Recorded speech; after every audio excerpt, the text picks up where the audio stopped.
dijo en una ocasión, me interesa el futuro porque es el sitio donde voy a pasar el resto de mi vida.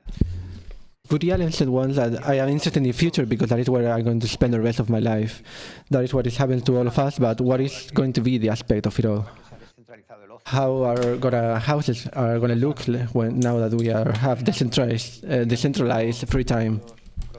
What will happen to offices? Will they become spaces in property? Will they be temporary places where we... And regarding public spaces, are we gonna have to redesign them now that we know what happens in them with the pandemic? There are many questions and only one certainty, that everything is changing and everything is changing very fast. We are in a moment where the president makes us want that the future comes faster, and at the same time it seems like a good idea to bring the old saying of any future time will be better. But how will it be? That's what we are going to talk about. Greetings to everyone at the other side of the net that allows us to share all these experiences and knowledge. Greetings to all the guests here tonight. We are in the first of 4 meetings that are going to be organized by Vitra Barcelona together with Cosentino Barcelona, destined to deal with all these topics that I have talked about already. How are going to be the environments that are going to shelter us? And I would like to introduce you to the people who represent the 2 organizing companies for the event, which will be Santiago Alorda from Vitra and Isabel Martínez Cosentino from Cosentino. And I would like to give the word to Santi, who's going to say hi to all of us. Hello, good afternoon. I'm Santi. Thanks, Asama, for the introduction. Thanks, Isabel, and all the attendees for participating. Very gladly wanted to come here. From Madrid, for instance. I'm going to run a brief presentation from Vitra. Why are we here in Barcelona?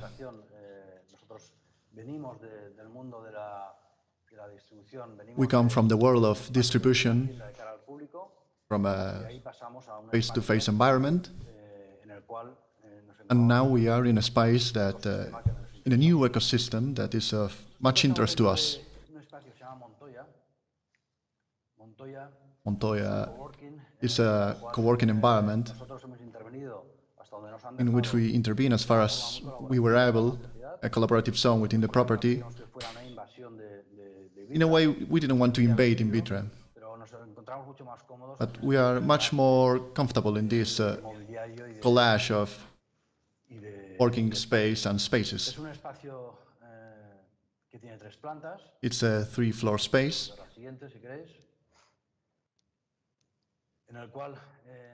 in which we wanted to redefine this perspective, this change from public retail for a more conjoined space, more living office, in which our partners and collaborators, designers, architects, could be comfortable. In that sense, as Vitra, we want to uphold certain tenets in which we could see that this space gathered these properties. For one side, this community sense, feel like you are belonging. Okay, we are Vitra and we have our space, but we are part of Montoya. We would like to say that when we are with architects, that you know where to find us. In that sense, I wanted to unleash this potential of our community, from distributors, decorators, designers, architects, collaborators, so that they can see that be part of this very creative environment. We have very curious environments that can potentiate these initiatives. They are glad to be there, They can see a living environment.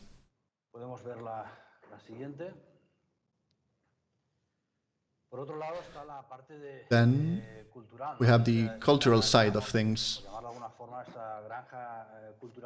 This cultural farm in which we are there as Vitra, but we work with designers, writers, publicists, architects.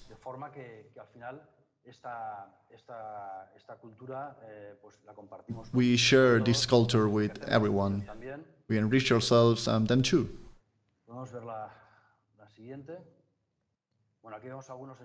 Here we can see examples of spaces, our spaces. Just a collaborative environment.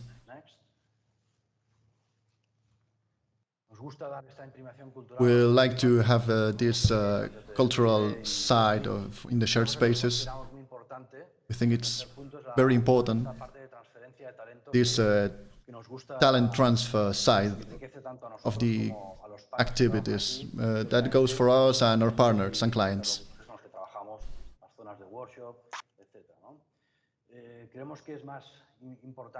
We believe that it's more important, more than planning, have them be spontaneous gatherings.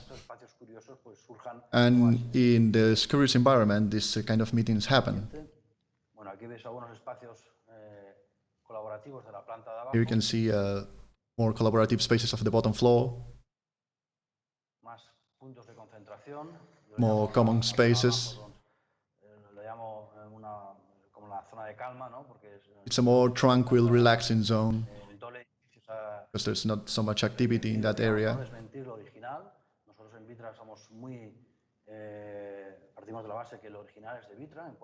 We think that the original style is Vitra, so we wanted to keep the original properties of the building.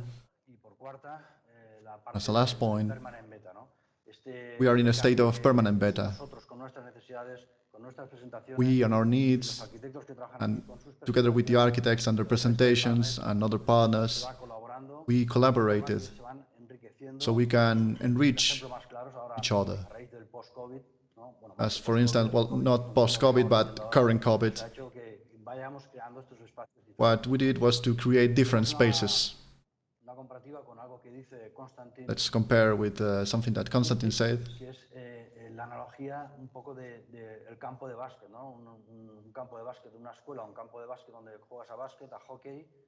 In a hockey or in a basketball field, and this flexible space, this unfinished space, you can build it as your needs evolve. This is what Vitra is doing here alongside Montoya.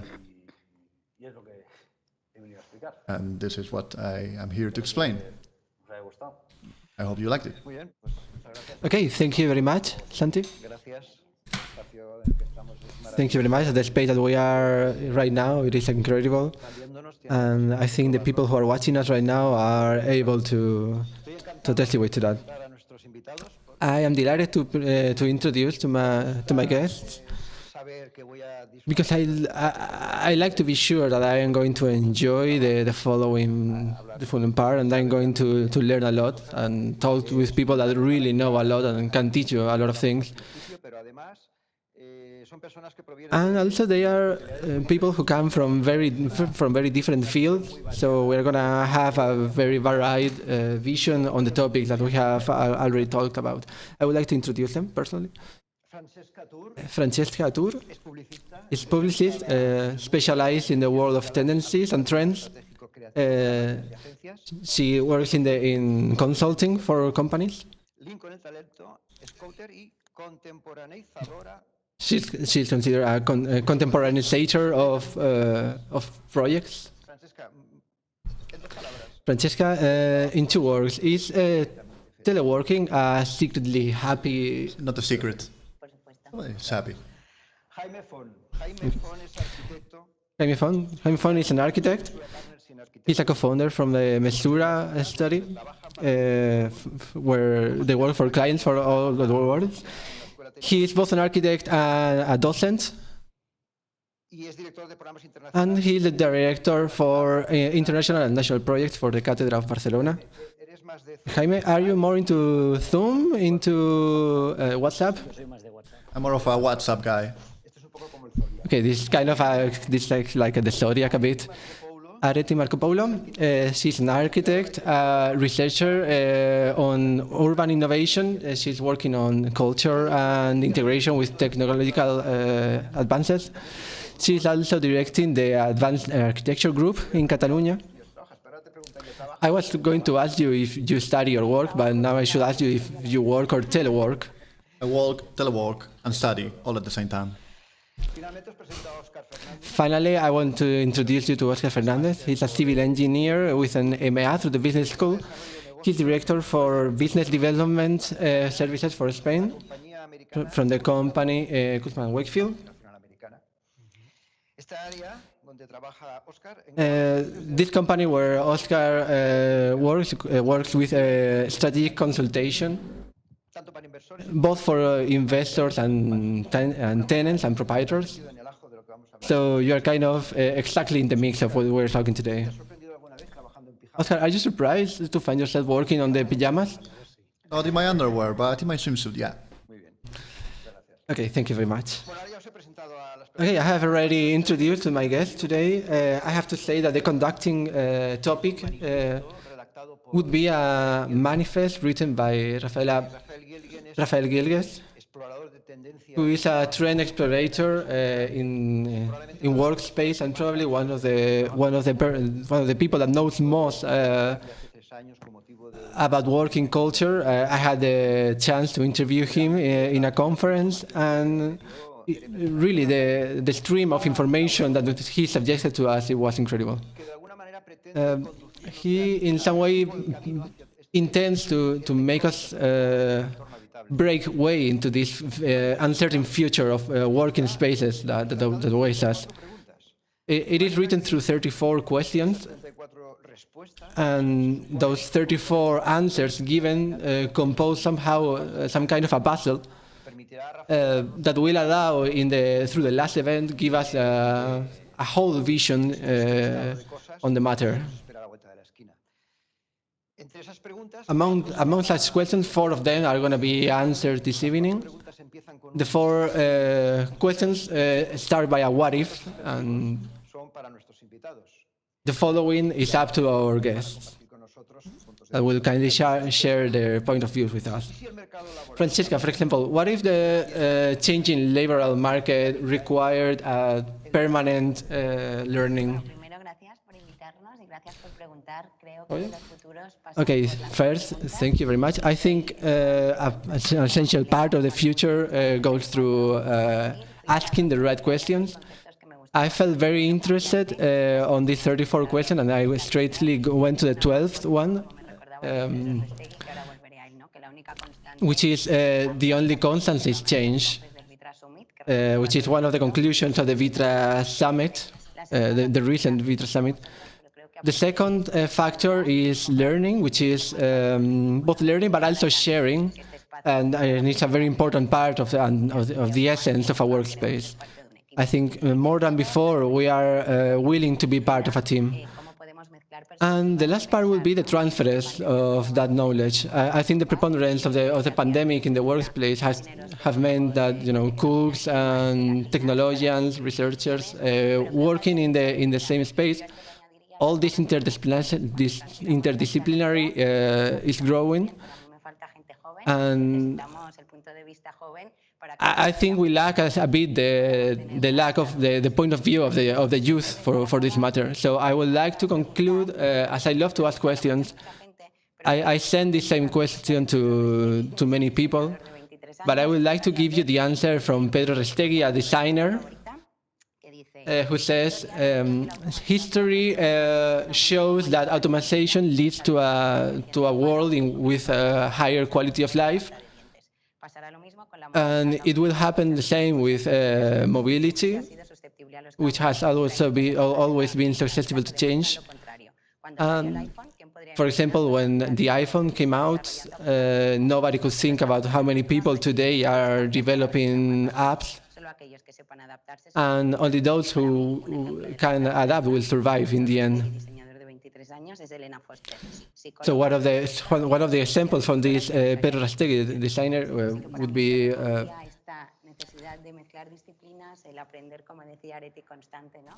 so the conclusion would be the importance of this sharing of knowledge. Thank you very much, Francesca. It seemed that, okay, I thought that the ensemble was very young, but okay, I got scared for a minute. Very young. Jaime, what if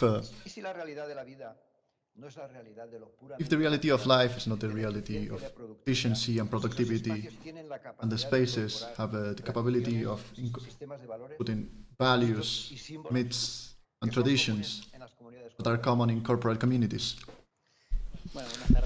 Okay, good evening to everyone. Thanks to invite me to this marvelous space. I would also like to thank to you for saying that we belong to an older generation. And I would like to explain why we chose this question and why this framework. I'm going to try to open up the question instead of closing it. This is a question that among the 34 that were available, it might not be the most transcendental, but we thought that from our point of view and our professional practice, the prism of individual work might be, and especially after we have suffered in these times, it's one of the most relevant spaces of changing the individual work. And that is connected, or we connected with a series of projects and initiatives that we had in Mesura, and strengthened in me the idea that this trend has consolidated many of the tendencies and trends that we were working on before. Some of them have been newly discovered, but most of them are now a reality. And then I wanted to center myself in the world of work. We have even changed the name. This is no longer an office sector, but a workplace sector. And the concepts of workplace have very particular connotations. An office is just a work, while a workplace has feelings attached to that idea. And I think this is the first change that was linked to the question. Passing from looking for only efficiency and rationality to something more. In the world of multinational companies, I will sum up 3 stadiums. The first one will be corporate, which are offices that are the showing of the brand. And it must be adjusted to the politics of the company. After that, the crisis of 2009 showed a very high crisis on the end of renting and getting office places. And a new project was born that was born out of the inability to rent and be a proprietor of a space. But suddenly there is a group of people who start to meet and create a synergies that the company didn't expect. And then we have a third stadium in which companies that are corporates open themselves to spaces more similar to networking places, because they know that they can find talent there. And this is a point in which we have worked already, which is that networking is the first driver for the attraction of knowledge and talent for companies. And that workers that before were looking for a particular salary, now they are looking for well-being. Roche, for example, a pharmacist company, had already installed a teleworking policy, and we're trying to look how the values of the company could be translated into those house spaces of work. So we ended up conducting a series of interviews, and we managed to reinterpret human values that played between the identity and the regionalisms of the company to generate a space of work. This was before the crisis.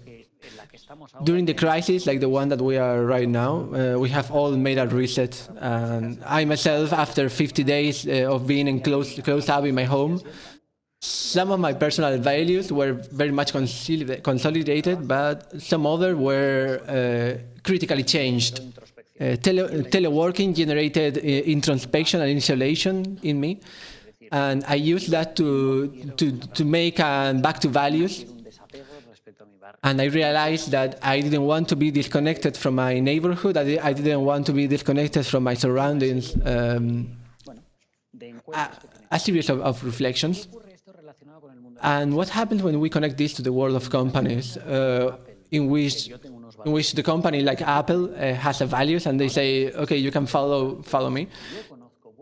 Now we find companies like Toyota who says, I know your values, and I am the only one who is able to work the way you want to, which is the motto by Toyota, which is drive as you like. In this kind of project, there is a new leadership, a new kind of leadership. We work with a company in Peru, a very innovative company, that wanted to change their headquarters. And they wanted to change the two upper floors as board directors with a very long table with the boss in the end and everyone silent surrounding it. So we created some kind of restaurant meeting space in which we wanted to create proximity. And I wanted to close up with this conclusion, which is the ritual part, because routine is not the same as ritual. I tried to have routines during the pandemic, during the quarantine, but some of those things were meaningful. So there were rituals that made sense for things. That is what the companies are looking for now for workspaces, that you can bring your ritual, the rituals that bring meaningful to your life, and that you can share them. In the same way as religions create liturgy, which is the sharing of those rituals, that the company generates its own rituals that allow you to have an energy when you go to work. I would like to close this conclusion now. I like the slogan, this idea that the future is the best time and is yet to be discovered. Thank you very much, Jaime. Speaking about wellness already, what if buildings and all the content could be improved without compromising our health? Well, it would be great, really. Well, first, thank you for having me here. And about sharing space, this is a very beautiful space. I think that it's important to understand that this health crisis that we are currently living, according to my opinion, exposes another bigger crisis. This is a design crisis in the design of cities and buildings and architecture in general. And we are speaking about the future of walking. We are talking about a future of living, because as you previously said, the work is here to stay. And there are many ways of working. And so we have to change. Much of the workspace is going to move to home. But we won't lose this possibility of sharing a space to work collaboratively. And I hope it's not the case. I hope it doesn't disappear, because it's very valuable.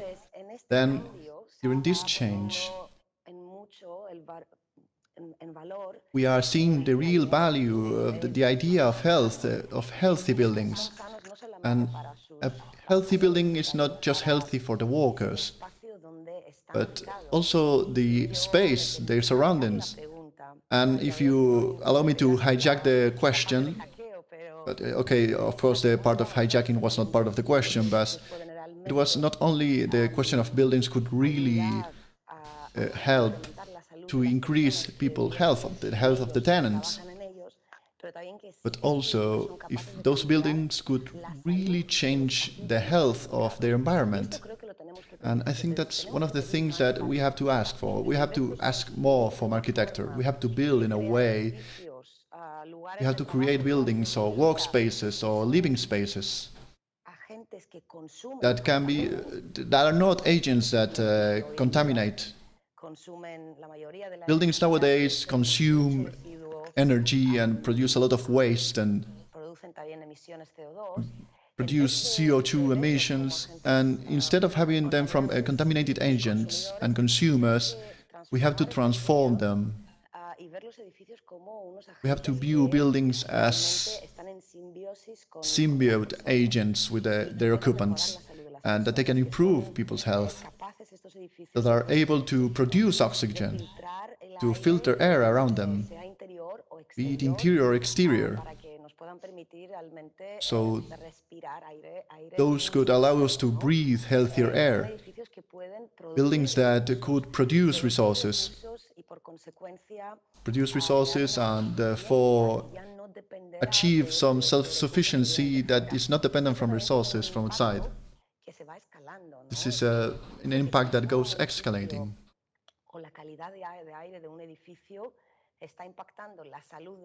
So this is impacting the health of a society.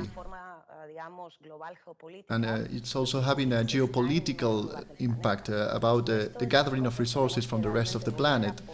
So we have to get all those matters and put it front and center in the space of debate about the spaces that we inhabit. Thank you, Areti. Okay, this is getting better. Oscar, what if the office becomes your college? In your scenario, in the space do you enjoy yourself? Well then, the first point is change the temporal statement. It's not only a conditional. We have a global view and we perceive what happened from different points of view in many countries and many cultures. We are living in the present. It's not a what if, it's a what's happening. This allows us to know we have to differentiate very basic things, but we have to work on flexibility within the workspace, offices, and functions inside the workspace. It's not the same. It's completely different. The second is that the pandemic boosted this tendency, boosted this trend. It's not only a space with different utilities. Some of the enterprises already went on board on that process, but they weren't really trusting on this. But this pandemic just made us play all with the same rules. In one moment, we have to reflect upon what is this matter. And the third would be to value, and that's what you value about it. And it was very long for us. We have to value the days we have been at home and what are the values of our office. You have been the first one to put a finger on that, and it's the necessity to socialize. We thought about being in isolation was a positive thing, but now we see that it has many negative connotations. We are talking about 55% of people, of office workers, believe that home office is not being beneficial for their health after a prolonged time. And then, well, the office, what does it grant to us logistically? Not everyone has the illumination, the air filtration, everything in their house. And within these queries that we made globally, the most critical part is the physical surroundings. We are talking about the desk, the chairs, the air. And in the end, big corporations concentrate in big cities, and not everyone, well, maybe a very small part, they don't have the luxury of having a workspace just dedicated to the work. And in the future, it's not going to be the case, really. So, and the third point, it's about being a productive environment, to feel yourself you are useful in the environment, to be in contact with providers, with co-workers. The fourth would be to be part of a community, to belong. Those were the 4 points in common that we concluded during these months and sharing experiences with thousands of clients. So about this point of what if it was a college, okay, we don't know what it should be, but we think that the future of the office must have a purpose. Why do we have an office? One sector is completely different from the other. Companies from one sector are very different between them. And I am completely different from my colleague. At a corporate level, it's very common to have different salaries, but it's not the same for my colleague that has 3 children and lives in a house with his family, with a single colleague, and he lives in a renting house. They're very different cases. So we have to adapt the necessities of each one, or particular cases, to our way of working. So within this framework, when a company reflects upon what do I need and why do I need it, we have to value 4 things. First, the capacity of creativity and innovation.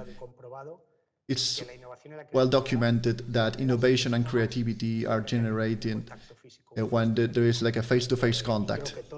And I think we all live that during these months. From doing a commercial proposal, when you have to gather different professionals from different areas of expertise, and to do a Teams or a Zoom, or when you have to do this physically, then it's different. This regarding innovation. Secondly, what do we want to transmit with our office? It's not only company values, but also what do you want to communicate to your employees, that they can be very different one from another, and they are, to your clients and your collaborators. Okay, it is demonstrated that the physical space will be necessary, and this message is also important. The third point is talent. Talent, we were discussing that it's not just the adaptability.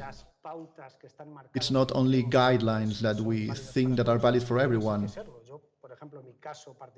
In my case, I go to the office every day, and the office does not force me to, but I feel myself better when I go every day, because that's my personality.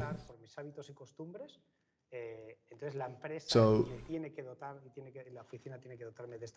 the company has to perceive that it has to allow me to do so. In my house, I don't just perform as well. And regarding talent, when we are talking about engagement in corporate culture, walking our professional pathway, people that are 100% of the time in the office and 100% they are doing home office are 2 cores of people that are feeling the lesser time of relationship with their companies.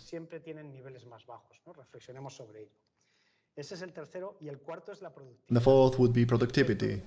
What is productivity? Well, how do I measure my productivity? It can be for different key productivity indicators, but we have to search for people that are looking, that are part of organization, that they can develop their tasks the best way possible. If my company creates a collaborative space that is very cultured and it's very nice, but I cannot go every day, for me it's not a very productive place.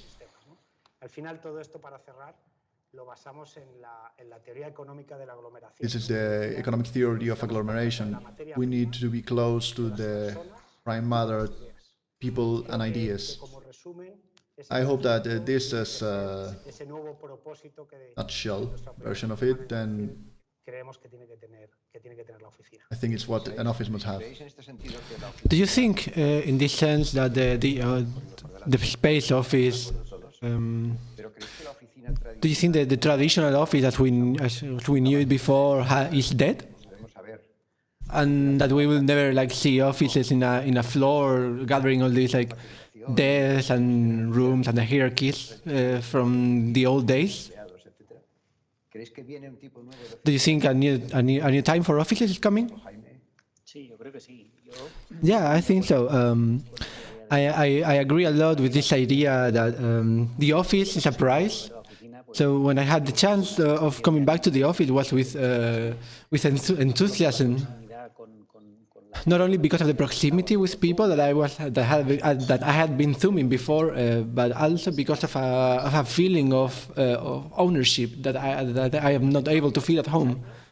And as an entrepreneur, while I think I have been very productive at home, talent and creativity needs its own place. I hope offices change forever and for the good as well. And in this idea, I liked a comment that Areti made that I think in 2009, if architecture wasn't the cause, it was complicit with the problem. And we all started our professional career in Mesura with the idea of doing things in a different way. We didn't want to be complicit with all the things that were done badly. Now we are part of the solution. I think architecture and design needs to be the thing that gets us out of this, both in the offices, in the city, and the architects need to have a more decisive role. One of the options is on the table is about the hybrid spaces. In fact, hostelry and another kind of industries and establishments are trying to enable working spaces so they can work at their leisure in a different environment. In hybrid spaces, we have to differentiate. Do we have to differentiate between them and the third space, in which they can feel at ease walking? Is it the same thing? Do we have any possibilities regarding that? I think we're going to be comfortable in every place, be it a third space or a change in office, as they were saying. I think we are at the point in which you don't know if you are getting into a gallery, into a shop, a co-working space or what. It's everything very liquid. And now I think we will have to understand this constant change.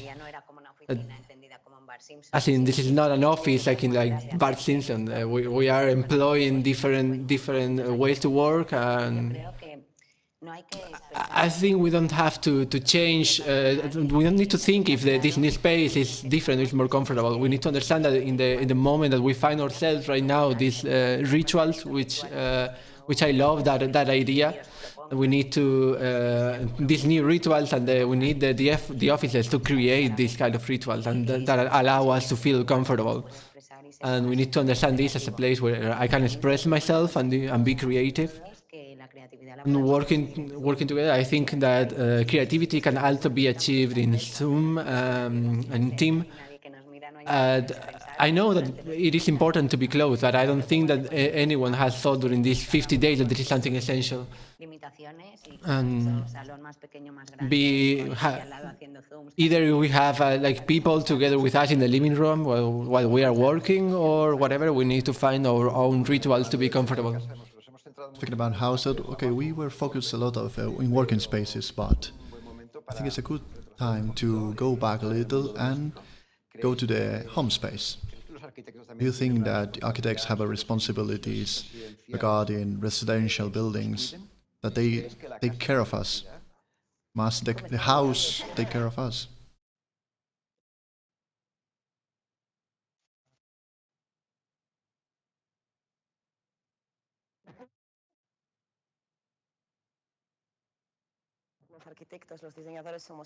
We are responsible.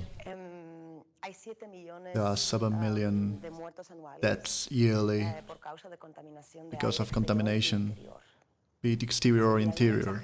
It's a lot of people with breathing deficiencies, and this is helping propagation of the virus in cities at a much higher speed than other places or environments, because of the lack of spaces that are healthy. So yeah, I think that it's suddenly important. For the longest time, we gave importance to have economic efficiency, as you said, in doing cheap buildings and cheap living spaces, but we never really thought about the importance of offering space to the users that is healthy for them. Maybe a little bit more expensive than normal, but with the added value to the health that long term would mean a higher quality of life that would allow them to, well, make the best of their environment. And we are left with the feeling that the residential and domestic spaces are not evolving at the same rhythm that workspaces. That we all agree that that need to offer diverse areas where you can change the way you work, spaces for communication, spaces for sharing. But these millennials that we are preparing the workspace for, as the companies are very concerned with, after which they return to the home, and their homes are very similar to their grandparents in dealing with structure, for example. Don't you think that residence perhaps is a bit antiquated? Well, I think there are similarities in the last years in tendencies that go from the corporate sector, offices, shopping malls, retail, and then go from there to the residences. So it could be a business tendency, or houses as well as offices are occupied by people. So the same needs and some concerns are transpired from the office to the house. Some years ago, we talked about sustainability, energy efficiency, that make a huge breakthrough in the office sector, and some years after, we can see in the housing sector, we can see a lot of certificates and standards in housing that it took some years to get there. And now with this new transformation of the work environments, there is a clear breakthrough of the co-working in the work environment. We can start seeing new concepts such as co-living, which is a hybrid between hostelry and co-working, but in the end it's where you live. You have your private part, but then the common facilities is shared. And this is a tendency that is pushing forward. So this tendency is what is going to become part of the housing industry. Because one person that is buying or working in an office or a shopping mall wants to have the same qualities and facilities in his living space. So I think it's a slower transition, but something is changing. Do you think home sellers will also offer this kind of differentiation with co-living and co-working spaces. I think we don't. I am very critical in this aspect. I think we architects have a very high responsibility, and during many years we have been designing only for our clients and for ourselves. So I agree that in the world of office, in which most of the experimentation is done, I am convinced that we are not designing the living spaces that society needs. I am also convinced that every time we try to, we hit many walls, not only in terms of legislation, but also in regulations. Right now, you cannot build a co-living cell, for example, but this new generation of millennials are demanding new ways of utilizing these living spaces. Society is very liquid, so when they see that they cannot work in this space, they go to a different place. But spaces themselves are not very well prepared. I think here it is very clear how the architect has lost his role of a professional, informed professional who is able to impose a criteria. Probably because of our own fault, we haven't been able to manage it very well. I think there is a lot of work to do in the field of living. You think that spaces evolve like the species? We are an example of a very adaptable species, but do you think that our spaces evolve with us? I think adaptation.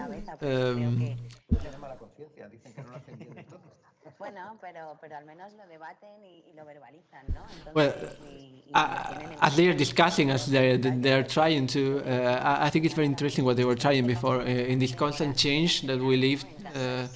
This super accelerated change in every part of our lives. Our house is our everything. Is our gym, is our college, is also our dating area. There's a lot of people who have been like dating a lot during these 50 days of quarantine, for example.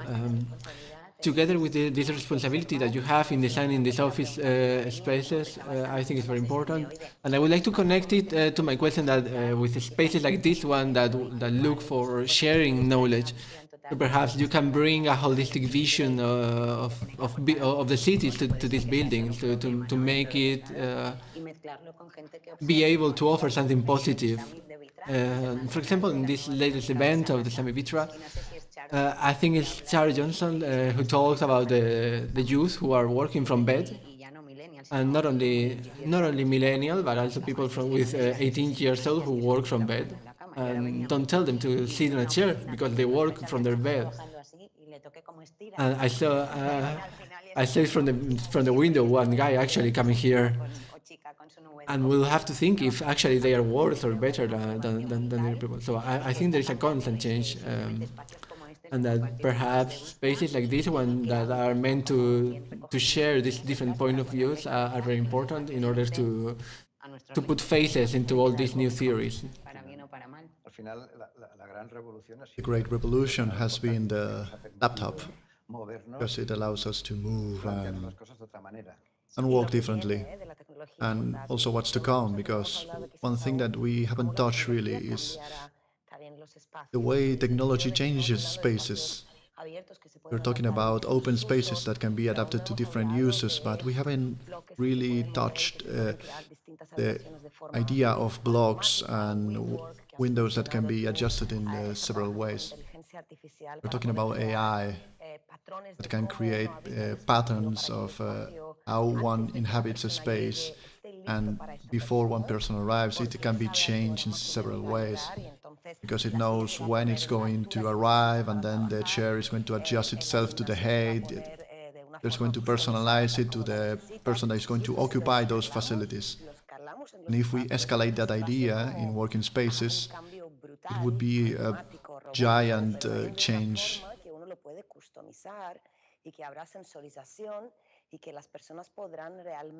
And if people can really share their wishes and needs in a very different way, the idea of 22 degrees like an optimal walking temperature has been a disaster in the United States.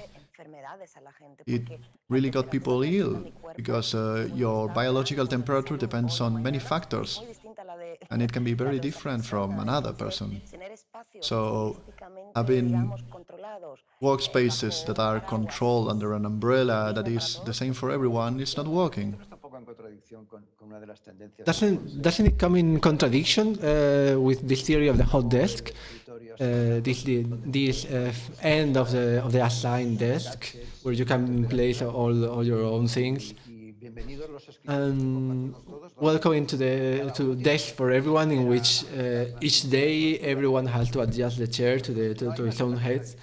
Isn't there a contradiction between this kind of open desk idea and health, and this new possibility of everything having been customized? Well, in every technology, there is always a first stadium in which you abuse one of those ideas. If everyone had a hot desk, the office would be a disaster and would be a very disorganized place. So we will end up adapting, I think. I am with Areti, in which the technology is going to impact how we live the cities a lot. And it's going to also impact the area of distribution and retail, because we are dealing with very expensive items.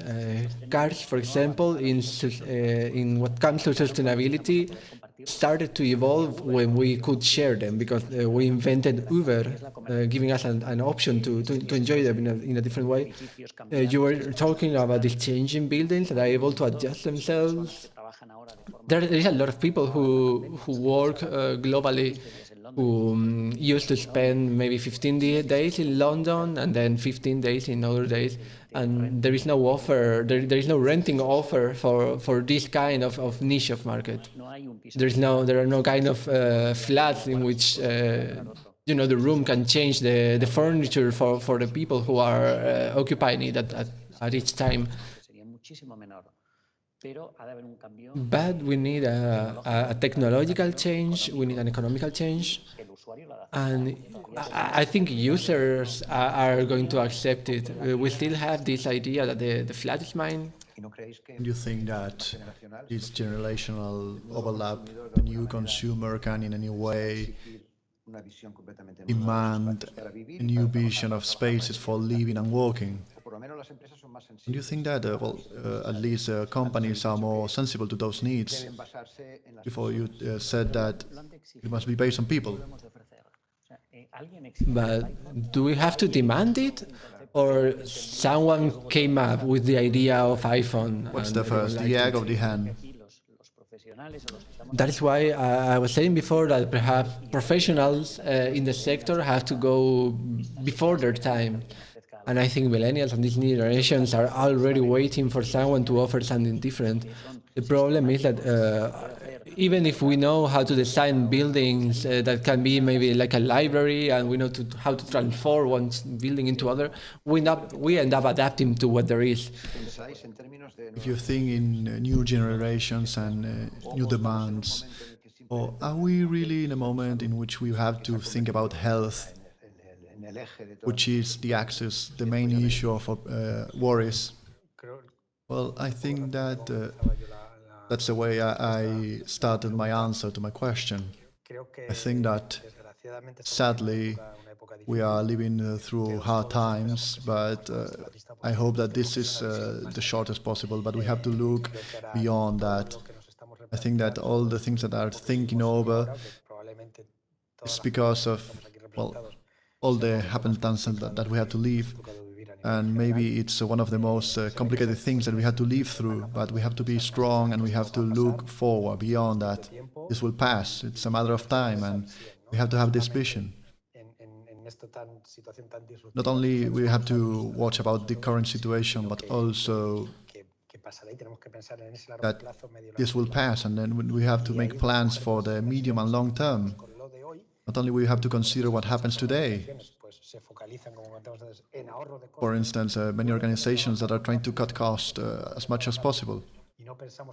But regardless of the consequences that it could have in some months, because those decisions, in those decisions we can see the negative parts very soon, but what we have to do about the requirements of the newer generations is taking them beyond this scenario, because there lies the challenge. Because of course it's inevitable that we are going to think short term, but we have to look beyond that. What contact points do you see between residential spaces and working spaces, or perhaps commercial spaces? Where can we meet in this area? In social network, many places, I think. There are many channels in which we can meet. But we need to, I think we need to go far into the future instead of just only a shortcoming ideas. But it is also true that when we see so many changes in habits, now when I watch a film in which I see a lot of people together, I feel very strange. I'm not sure if I can see myself dancing at Sonar, for example, or some other festival.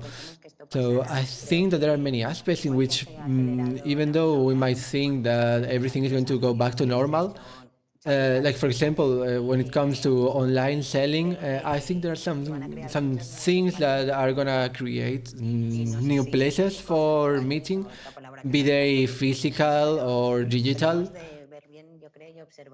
I think we are willing to see what these new channels have to offer, and then we can be ourselves. Do trends go through there? The ones that we're going to see in the next months and years?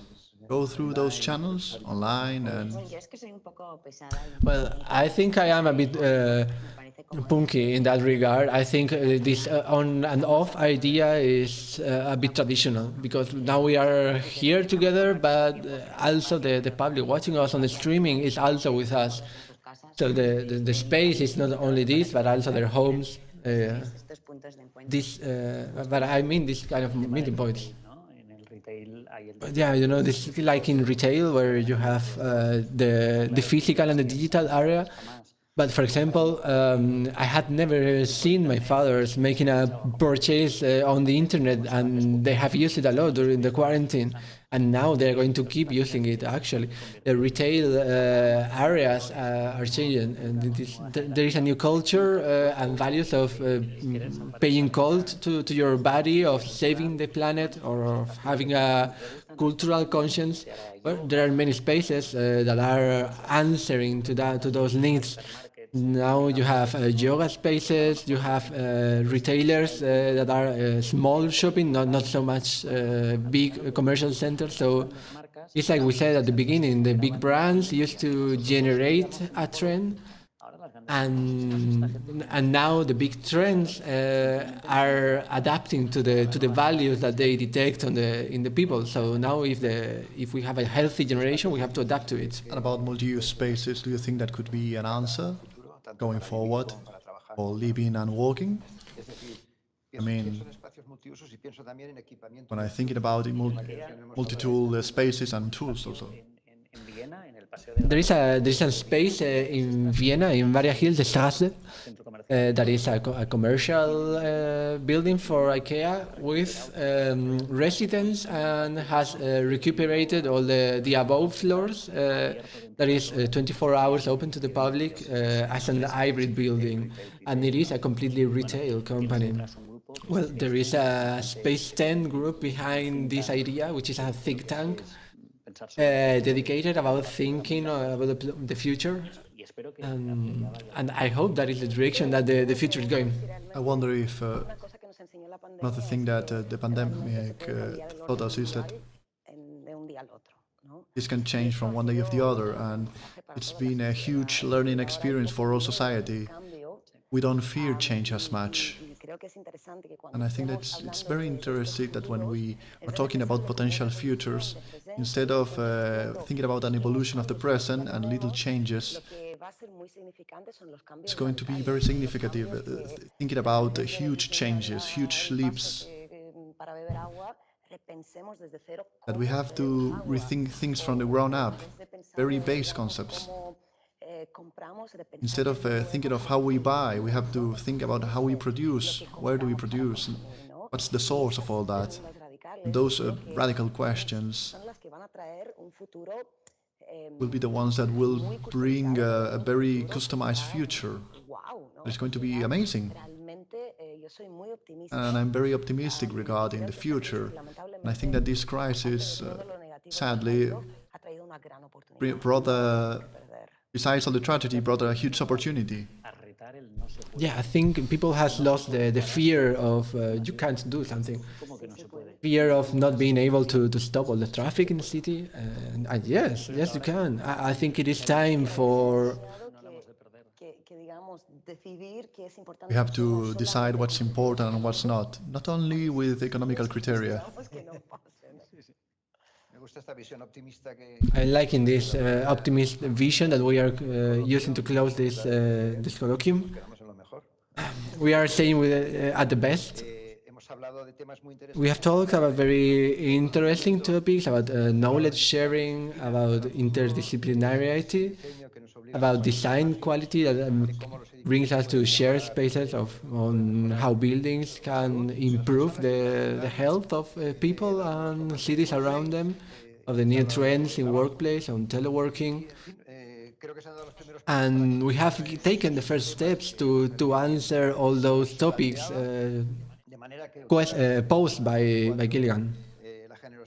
So I would like to thank you for your generosity and kindness. And I would like to call again Isabel Cosentino and Santiago Alorda to close up the event and prepare us for the next. Very well, okay, it's my turn to close this act. I would like to thank Vitra Barcelona and all the attendees, because it's been a true treat to watch all these new tendencies unfold, and I want to congratulate Vitra Barcelona for this great space with Montoya and for spreading all this culture. It's not only inspiring with our products, but also spreading and sharing and promoting these meetings. And we would be happy to have us in a showroom again.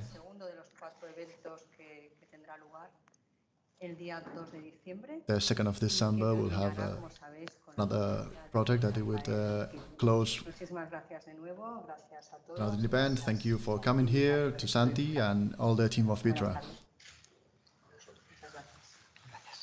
Gracias.